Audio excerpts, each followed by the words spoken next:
زندگی کے سفر میں بس اتنا ہی سبق سیکھا ہے کہ سہارا تو صرف کوئی دیتا ہے، پر دھوکہ دینے کے لیے ہر شخص تیار بیٹھا ہے۔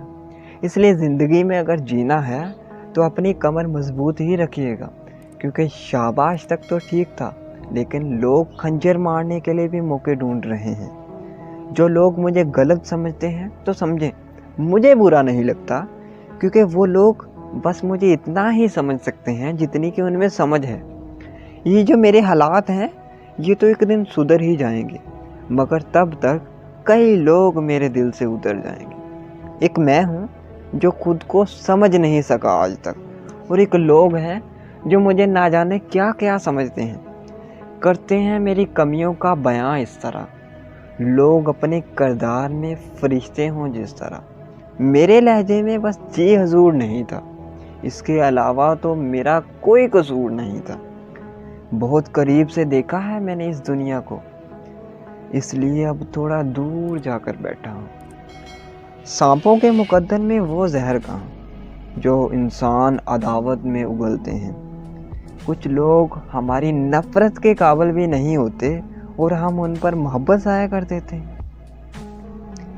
بعض لوگوں کے دلوں میں واقعی سراغ ہوتے ہیں، جتنی بھی محبتیں ڈالیں وہ خالی ہی رہتے ہیں۔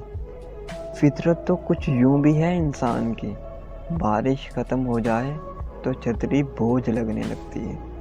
کسی نے بڑی ہی خوبصورت بات کہی ہے کہ زندگی میں خود کو کسی انسان کا عادی نہ بنانا، کیونکہ انسان بڑا ہی خود غرض ہے۔ جب آپ کو پسند کرتا ہے تو آپ کی برائی بھول جاتا ہے، اور جب آپ سے نفرت کرتا ہے تو آپ کی اچھائی ہی بھول جاتا ہے۔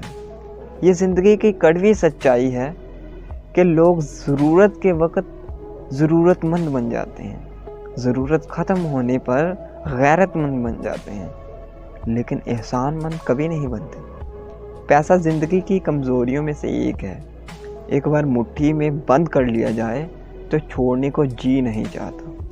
میں نے کچھ لوگ ایسے بھی غریب دیکھے ہیں کہ جن کے پاس پیسوں کے سوا کچھ نہیں ہوتا۔ ہم زندگی میں اتنے مصروف ہو گئے ہیں کہ اپنے پیاروں کو تحفے میں گھڑی تو دے سکتے ہیں، مگر وقت نہیں دے سکتے۔ اس لیے زندگی کو جینا ہے تو دوسروں کے ساتھ جیو۔ سچی خوشی چاہیے تو کسی کے چہرے پر ہنسی بخیر کر تو دیکھو، تمہارے دلوں کی چبھن بھی ضرور کم ہوگی ایک دن۔ کسی کے پاؤں سے کانٹا نکال کر تو دیکھو۔ دوستو، ویڈیو کے آخر پر میں بس اتنا ہی کہنا چاہوں گا کہ اپنے بارے میں کسی پیر سے پوچھو، نہ کسی فقیر سے پوچھو۔ بس تھوڑی دیر آنکھیں بند کرو اور اپنے ضمیر سے پوچھو۔